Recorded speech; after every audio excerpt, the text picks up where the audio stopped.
So you said something interesting the other day that caught my eye on social media. You said, you stated, and I didn't want to misquote, so I kind of brought it. You said too many families treat money like a secret, especially when it comes to talking to your kids, but silence doesn't protect them and leaves them unprepared. Can you expound on that a bit?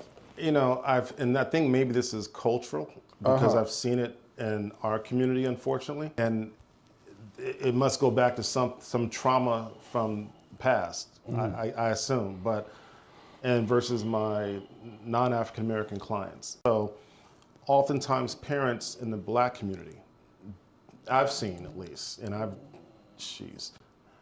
do not communicate effectively where things are and what they have. So children, in the worst of times, unfortunately, like maybe a death of a parent or something, they don't know where the documents are.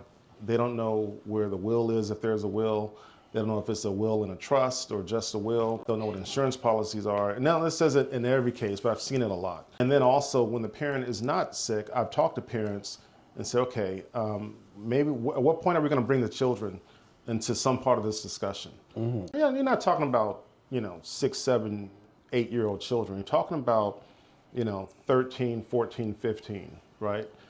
And so to give them some context as to where the family is and some assurance about the health of the family financially, but also just sort of where we are as a family. And I've been told by numerous parents, no, we don't want them to know, we don't tell them what we have. It's not, it's like, why not? And I've seen this on the other side where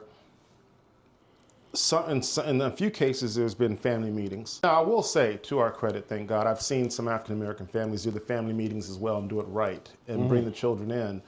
But I've seen it also on non-African American families where there's some discussion.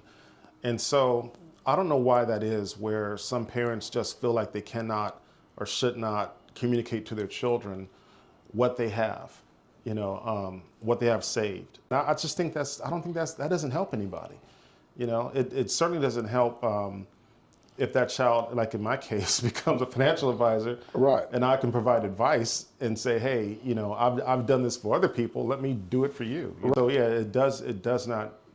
I don't see the benefit of it. I could see that. Shouldn't be left in the dark. Yeah.